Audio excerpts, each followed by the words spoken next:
Postres. Today I'm going to present you the music and the school life on the pandemic. Introduction. Henry Wadsworth Longfellow says that music is the universal language of mankind, and of course this could not be further from the truth since if a person asks himself, do I know someone who does not like music? The answer might be no.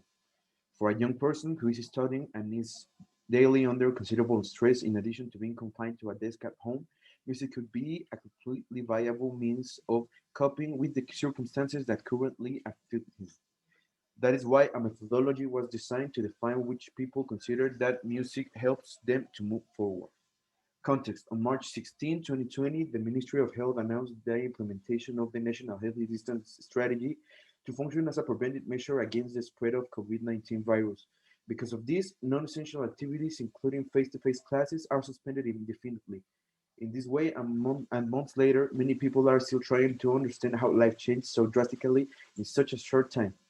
This is undoubtedly worrisome and in order to relate this data to the central theme of this research, the main question is reached. Can we can music combat all these problems in any way? The hypothesis is students, in order to find a way to go through the pandemic, decide to listen to their favorite music on the devices and media that are most accessible to them. Methodology. The methodology was designed in such a way that collecting the data to verify the hypothesis was a process that somehow encompassed in a general way the aspects to be considered and delimited a population, in addition to the range of studies and gender in the subjects to be surveyed. At the same time as in more specific aspects such as genres of music that young people currently consume, as well as the platforms and devices on which they listen to this music, another important aspect that was considered at the time of designing the survey was to define an average of hours in which respondents listen to music, the activities that they usually accompany with music, and the most important question, if they consider that music is a form of channel the stress and anxiety generated by the pandemic, which in turn generates other somewhat stronger problems such as depression.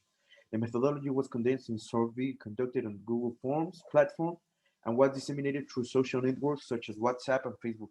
70 people were surveyed. Ethical implications. If there is any minimal ethical implication in this research, it is in the question of whether music helps people to move on. It is certainly that many people have some problems when it comes to expressing their state of mental health due to stigma and social pressure. Therefore, this would be an ethical implication that in turn could hinder the process of collecting information. Data being the root of this problem, the lack of honesty that can exist when answering this question. The results were compiled to the Google Forms site, and the results were this. To the question that if you like music, 70 there was 70 answers, and 98.6% of people answered yes. Which level of studies are you actually on?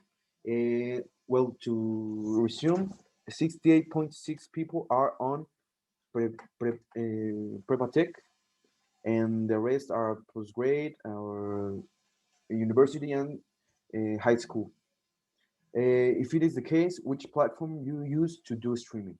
The most important platforms that were surveyed were Spotify and Apple Music. The next question is: in which device do you use your? In which device are you more accustomed to listen to the music? The 97.1% of people answered that on their phones. In the question of uh, approximately how much time do you listen to music, the results were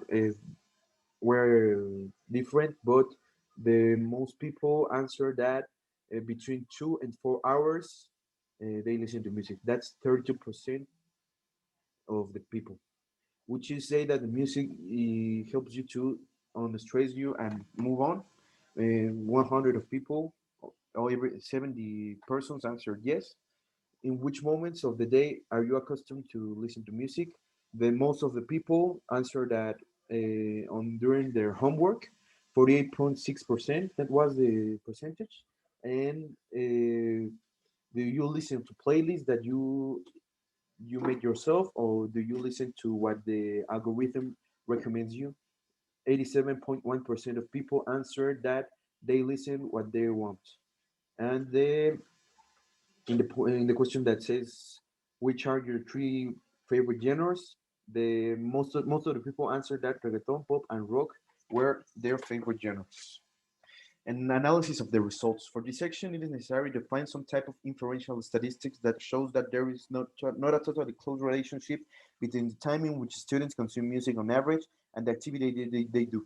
In this way, the little relationship between each of the factors, both qualitative and quantitative, high school students and to a lesser extent university students, would show that no matter what activity they perform while listening to music and how much time they dedicate to this, music is being consumed anyway, which means that young people use it as a constant stress reliever, that it is present most of the time.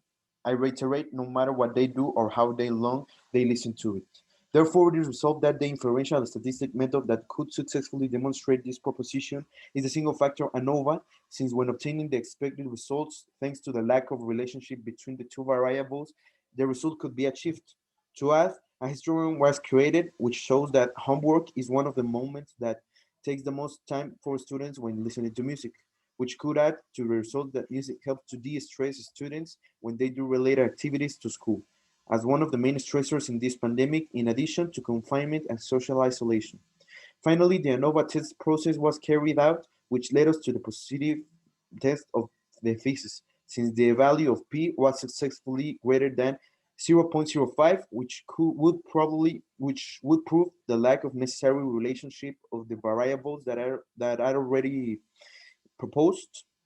In addition, it is important to note that the value of f was not so numerous, which adds strength to the argument of the lack of relation of these variables.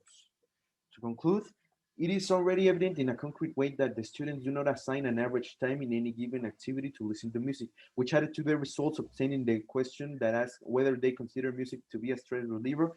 In general, he tests the hypothesis is tested with great force.